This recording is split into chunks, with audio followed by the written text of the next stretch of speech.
कुरान में औरतों को पर्दा करने से पहले अल्लाह रब्बुल इज्जत ने मर्दों को अपनी नजरें झुकाने का हुक्म दिया है। ये एक बहुत बड़ी गलतफहमी है कि पाबंदियां सिर्फ औरतों के लिए हैं। हकीकत यह है कि इस्लाम ने गुनाह के दरवाजे को दोनों तरफ से बंद किया है, मर्द की आंखों पर हया का ताला लगाकर और औरत के वजूद पर पर्दे की हिफाजत देकर। इंसानी फितरत यानी ह्यूमन साइकोलॉजी का एक कड़वा सच ये है कि मर्द और औरत की मशीनरी एक जैसी नहीं है। मॉडर्न साइंस आज मानती है कि मर्द एक विजुअल क्रीचर है। मर्द मोहब्बत बाद में करता है, अट्रैक्ट पहले होता है। अक्सर लोग सवाल उठाते हैं कि आखिर पर्दा सिर्फ औरत ही क्यों करे? क्या सारी पाबंदियां औरतों के लिए ही हैं? मर्द क्यों नहीं मुंह छिपाते? सुनने में ये बात बहुत लॉजिकल लगती है। ऐसा लगता है जैसे औरतों के साथ नाइंसाफी हो रही है। लेकिन अगर हम जज्बात को एक तरफ रखकर अल्लाह की बनाई हुई इस दुनिया के डिजाइन और बायोलॉजी को समझें तो आपको महसूस होगा कि पर्दा किसी को कैद करने के लिए नहीं, बल्कि एक बहुत बड़ी तबाही को रोकने के लिए बनाया गया सेफ्टी सिस्टम है। अल्लाह रब्बुल इज्जत जिसने मर्द और औरत दोनों को बनाया, वो उनकी फितरत को सबसे बेहतर जानता है। हकीकत यह है कि मर्द के अंदर अल्लाह ने एक एक्टिव डिजायर रखी है। आप पूरी कायनात को देखिए, यहाँ तक कि जानवरों की दुनिया पर भी गौर करें। शेर हो, मोर हो या कोई और जानदार, अक्सर मेल यानी नर ही फीमेल को हासिल करने के लिए दौड़ता है, कोशिश करता है। ये उस मेल की गलती नहीं है, बल्कि दुनिया को चलाने और नस्ल को आगे बढ़ाने के लिए कुदरत का बनाया हुआ एक हार्मोनल सिस्टम है। मर्द के जज्बात देखने से बहुत तेजी से ट्रिगर होते हैं। उसके दिमाग में इमेजेस का असर बहुत गहरा होता है। दूसरी तरफ औरत का मामला अलग है।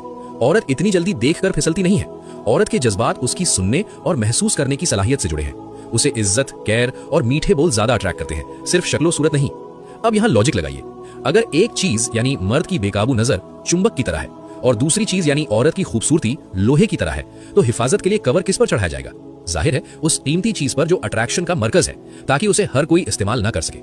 इसे एक बहुत आसान और घरेलू मिसाल से समझिए, ये बात सीधे आपके दिल पर लगेगी।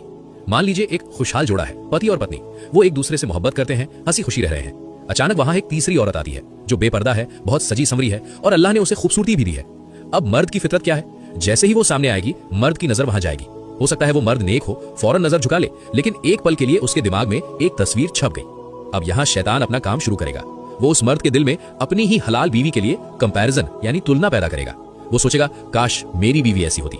बस यही वो लम्हा है जहां से एक हंसते खेलते घर की बर्बादी शुरू होती है। अब जरा उस बीवी के दिल के बारे में सोचिए। जब वो देखेगी कि मेरे शौहर की नजर भटक रही है, तो उसे कितनी तकलीफ होगी। उसे इनसिक्योरिटी महसूस होगी, उसका एतमाद टूट जाएगा।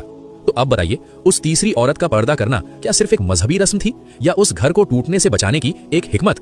पर्दा असल में उस घर बैठी बीवी के हक की हिफाजत है, ताकि उसका शौहर सिर्फ उसी का होकर रहे और उसकी नजरें बाजार में ना भटके। और जो लोग ये एतराज करते हैं कि मर्दों को पर्दा क्यों नहीं, तो याद रखिए, इस्लाम ने मर्दों को सांड की तरह खुला नहीं छोड़ा है, बल्कि कुरान में सूरा अन-नूर में औरतों को पर्दा करने का हुक्म देने से पहले अल्लाह ने मर्दों को हुक्म दिया है, अपनी निगाहें नीची रखो, यानी गज़े बसर। मर्द का पर्दा उसकी आंखों में है और औरत का पर्दा उसके जिस्म और लिबास में है, क्योंकि दोनों की कमजोरी अलग है।